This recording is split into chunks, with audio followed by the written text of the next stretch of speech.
March 6th, a memorial of Saint Colette of Corbie. Pray for us.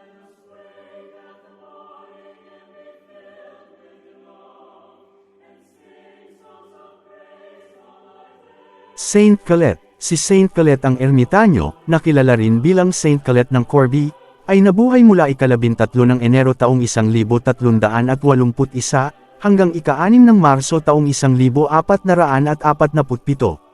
Siya ay ipinanganak sa Corbie, isang maliit na bayan sa rehiyon ng Picardy ng France. Ginugol niya ang halos lahat ng kanyang buhay bilang isang gumagala-gala na ermitanyo, na binabaybay ang iba't ibang mga rehiyon sa Europa.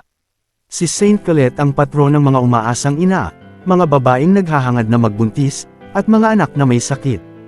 Isa raw siyang himalang anak na ipinanganak ng matandang mag-asawa. Ang kanyang ama ay isang carpentero sa Benedictine Monastery na tinatawag na Abbey of Corbie. Ang kanyang ina ay pinangalanang Marguerite Moyon. Ang kanyang mga magulang ay sinasabing nagdasal kay Saint Nicholas para sa isang anak matapos maging baog halos buong buhay nila. Ang sagot sa kanilang panalangin ay dumating noong ika-13 ng Enero taong 1381, at siya ay pinangalan ng Nicolette ayon sa pangalan ng santo. Si Nicolette, na tinatawag na Colette ng kanyang mga magulang, ay isang magiliw na bata at nagpakita siya ng interes sa debosyon sa murang edad pa lamang. Noong siya ay nasa 18 taong gulang, noong taong 1379, namatay ang kanyang mga magulang. Ito ang nagudyok sa kanya na sumali sa Beguines, isang grupo ng mga kababaihan na nagsasanay sa espiritualidad. Hindi nagustuhan ni Saint Colette ang kanilang mga pamamaraan at lumipat sa isang order ng Benedictine.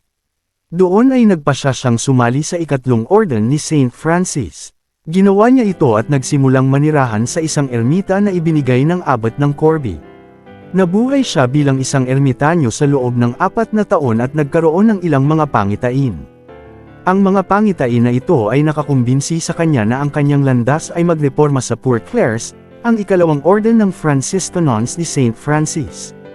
Ginawa ni Saint Colette ang ipinakita sa kanya ng mga pangitain, at noong Oktubre ng 1406, binisita niya ang Antipope Benedict XIII sa Nice, France.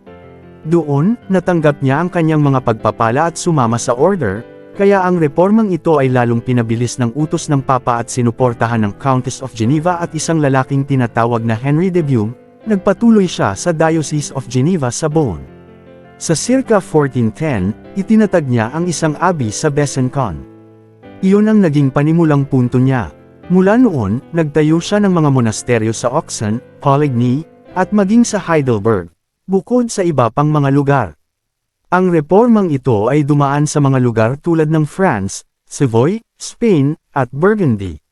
Nagtayo si Saint Colette ng mahigit 17 monasteryo sa kanyang buhay. Siya ay tapat sa Diyos at nagsagawa ng matinding kahirapan, na pinagkaitan ng sarili ng mga bagay na itinuturing niyang walang kabuluhan. Sa lahat ng monasteryo na kanyang itinatag, lumikha siya ng isang utos ng kahirapan at pagsunod, ng pag-aayuno, at ng kailan isang puri. Sa kanyang buhay, si Saint Colette ay sinabing gumawa ng ilang mga himala.